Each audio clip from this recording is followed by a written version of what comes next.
Good morning, you guys. So, for today's vlog, I thought it would be a little bit fun if I just went about my day and answered some of the most asked questions I get about my Huskies. So, I'm just going to put my hair up, get my day started with, I said put my hair up, but I'm going to braid my hair. I'm just going to do those simple braids that I usually do.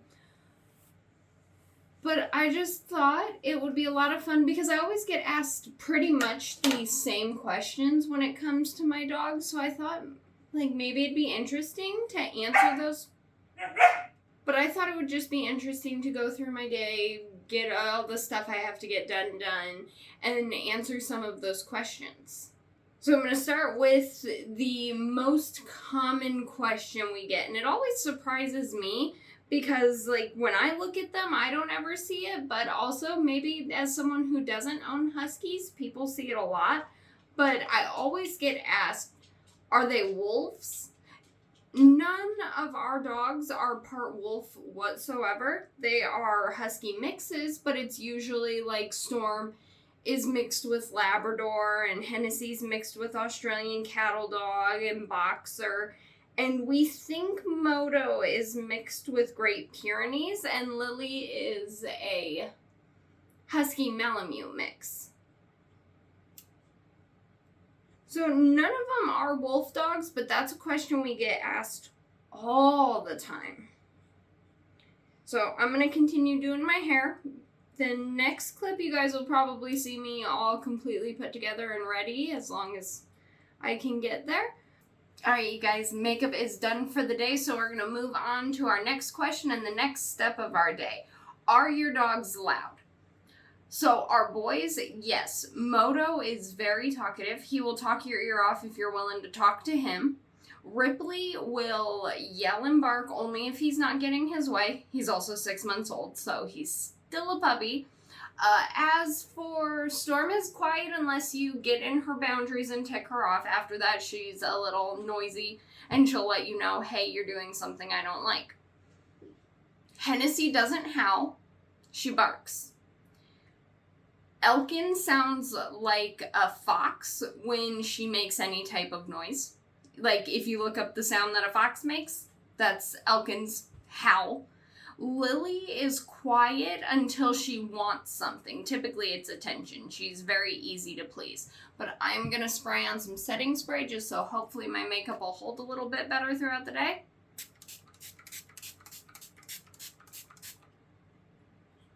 And then we're going to get on with the rest of our day. And I'm probably going to take this with me just in case I have to do any touch-ups or anything at work. How often do we groom our Huskies? So Huskies like Moto and Lily, who have the thick woolly fur, we end up brushing about 3 times a week. I'll usually brush them when I get home from work. Ripley's coat is still coming in, so it's TBD on that one. Elkin needs brushed about once a week, and she's fine. Storm and Hennessy typically don't need brushed. Their fur is so thin that they don't need brushed. As far as baths, usually only when the season changes. We don't bathe any of our Huskies monthly because, frankly, they groom themselves. If they do get dirty, we will bathe them at that moment, but that is in very rare instances, and usually only when it's raining or muddy or we go to a hike or things like that.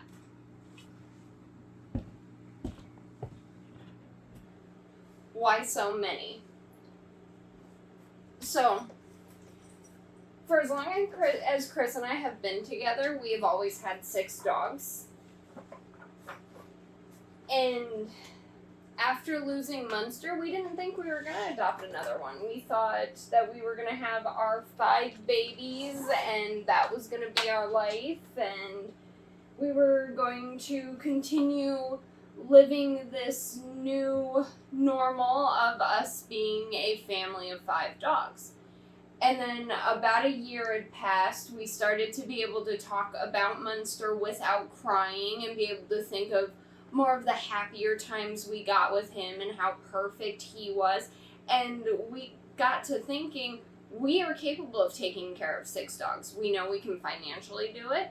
We know that we have the love to do it. And then we saw a picture of Ripley on a rescue site, and we fell in love with him. We fell in love with his... If I can find the actual photo that we found of him, I'll put it on the video somewhere. But we fell in love with him from the first photo we saw, and we were like, okay, you know what? Here's what we're going to do. If we can adopt this little man... I believe his name was Sven. They all had, I believe, Frozen themes because his brother was named Olaf.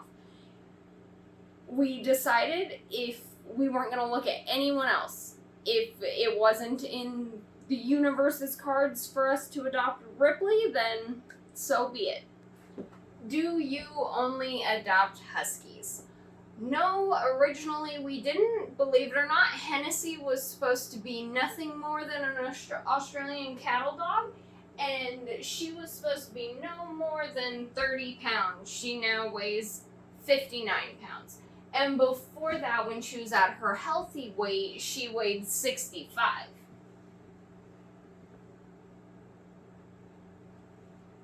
But since having our babies, we always talk about adopting another breed of dog, and it just doesn't seem fair to put another breed in with these crazy kids, because, like, they are loud, they have a tendency to scare other dogs, so it's better that we adopt Huskies because we know that a Husky can acclimate to our home.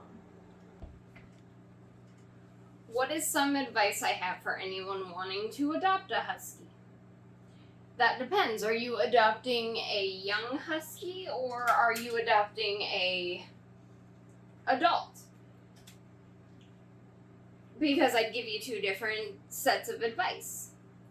So if you're planning on getting a puppy, I guess the advice kinda is the same. Understand that your material items are just that. They are material. If you guys watched the vlog where I showed the hole Ripley put into our floor, that hole is still there. Mainly because we do not have money. It is in the center of our living area, and we don't have the money to fix that little tiny hole. But it's just the top of flooring.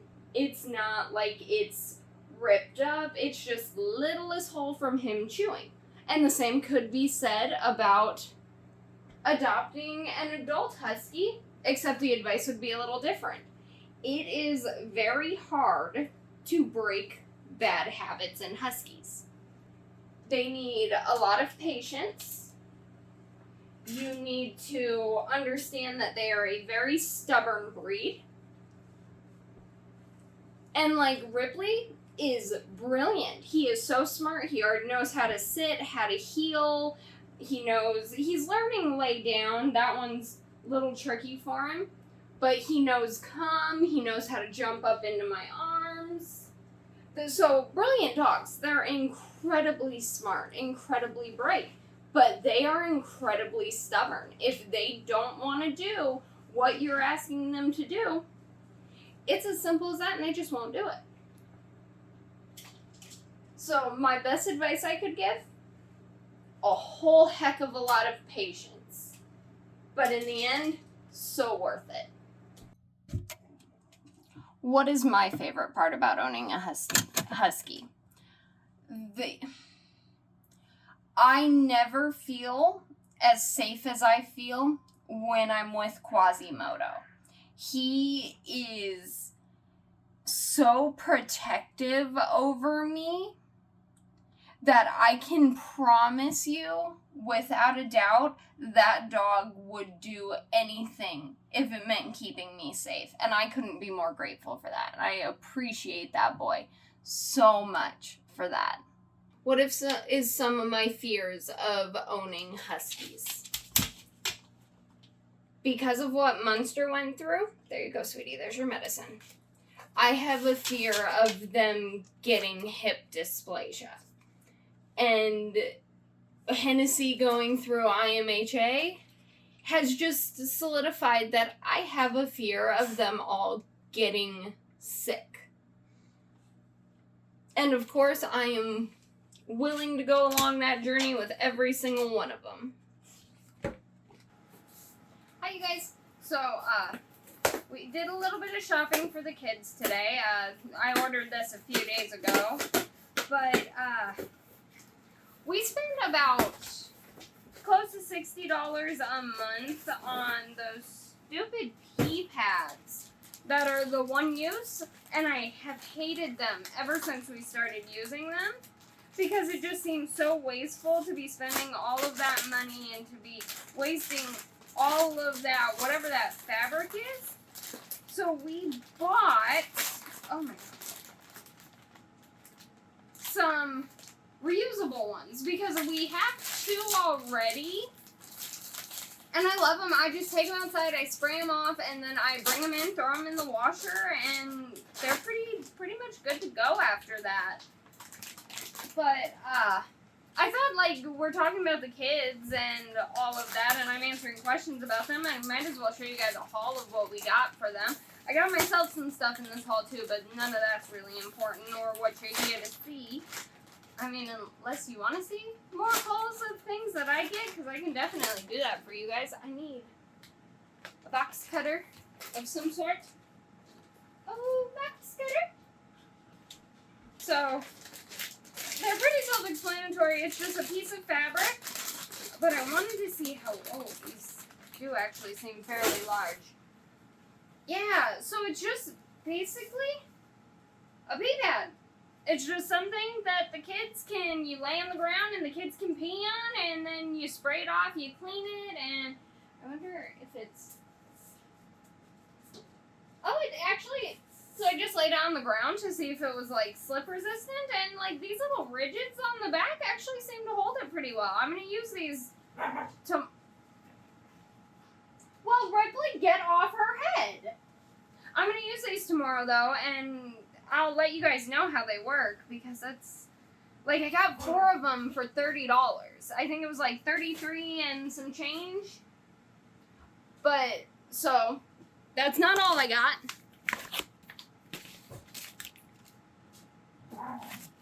Trash bags. Like I said, some of this stuff was for me. This is for the kids. When Ripley gets scared, let me actually get in the camera. When Ripley gets scared, he urinates. And he's 6 months old. He's still learning. He's doing pretty decent with it, but this stuff is very helpful. It gets rid of the smell. And I love this stuff. I swear by this stuff with all of the dogs. Alright, you guys, so this is the part I really wanted to show you. And these are the dog's favorite treats. We got 4 different kinds. It's the 3-Dog Bakery. And I got this assortment trio. And the kids love these things. They lose their mind over it. Once we run out of what's in their jar, I'll refill it. We got these, they basically look like chocolate chip cookies.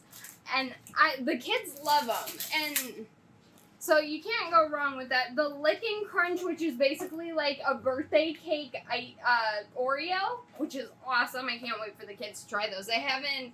Oh, this one's actually new. I didn't even notice on the box, but this one's new, so I'm excited for the kids to try those. And then these are usually a staple we always keep. My gosh. These are usually a staple we always keep. These are just they're the equivalent of Oreos for people, but for dogs. So I just wanted to give you guys that little haul, show you what we got the kids and stuff like that. So back to the questions, though. Let me answer another one. Would we ever adopt more? At this specific moment in time, I do not see Chris and I adopting another dog until Ripley is older. We don't. Henny and Elkin are the closest in age, and they're about 6 months apart, but that's also because I got Henny previous our relationship, Chris got Elkin previous our relationship. So, and they're both 3 years old, going on 4 in December for Henny, and in July of next year for Elkin, she'll be 4. So they're roughly close in age, and boy, can you tell. But we'll probably wait until Ripley's a little bit older before we'd adopt another. My dream, though, is to own a bunch of acreage of land, so that way I could financially support tens of dogs. I couldn't give you an actual number, but I do eventually want to get to a place where I'm financially able to love and care for over 10 dogs. That's always been my dream, though. I've always wanted just a big dog family. I love my dogs. They're my everything. Do I need another dog? No. Would I love another dog? Yes. Could another dog use a home? Yes. There's always dogs that could use a home, and that's what I want. I want to be able to give more dogs the options to have a home. But I'm going to get some stuff done around the house, get their treats put away, and I will catch up with you guys later. I couldn't have planned this better if I tried. Who is the most clingiest? I think, needless to say, it's Ripley. He is 6 months old, so he's still learning where he belongs with all the kids. You can't have things. You can't. I know. But he is top contender for the clingiest, with Moto being a close second. I'll be honest with you, I think I could get ran over by a bus and the girls probably would just be like, oh, who's gonna feed us tonight? But the boys are very much, you got eye boogie. I know, I'm sorry. Did I even get it? I don't think I did. No, I didn't. You gotta be handsome. How you gonna be handsome with an eye boogie? Okay, well, we're gonna leave it for a second. I promise I'm gonna get it. He's still learning. Oh my god, see, you're on a stool and you're gonna fall. My gosh. Okay, then run away. I'll get it eventually. But, the girls are kind of all about Chris, and the boys are often all about me.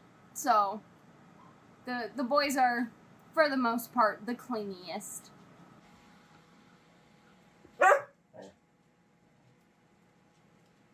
Our contenders for loudest is Henny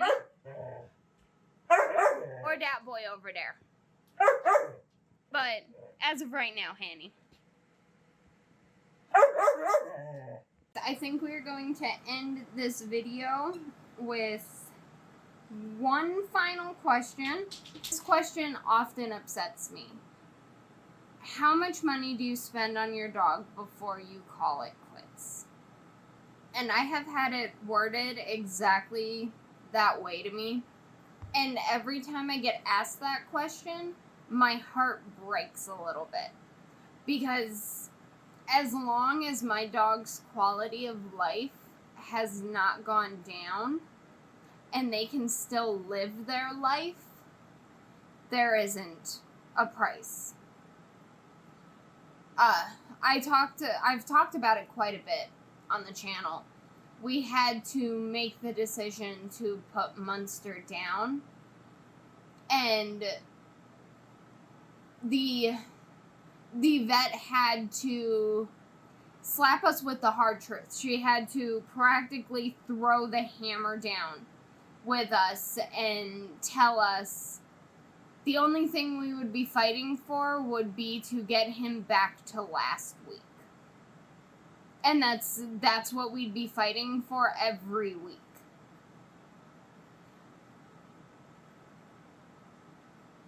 So as long as my babies can live life to their fullest, there is not a monetary cent that I could ever name. Because I would go broke, homeless, give my last tooth and a kidney if it meant that they were healthy and happy. Because at the end of the day, that is my main focus. That is what we care about, is them living long, happy lives. But I saved that one for the end because I knew that it was going to upset me like it does when anybody asks me that. If you have any other questions you'd love to ask about my Huskies, I'd love to answer it. I think I covered quite a bit. I do have a couple of others. If you guys would like to see a part 2, leave some questions down in the comments, and I had a lot of fun doing this. Thank you guys so much for watching, and I'll see you in the next video, okay? Bye!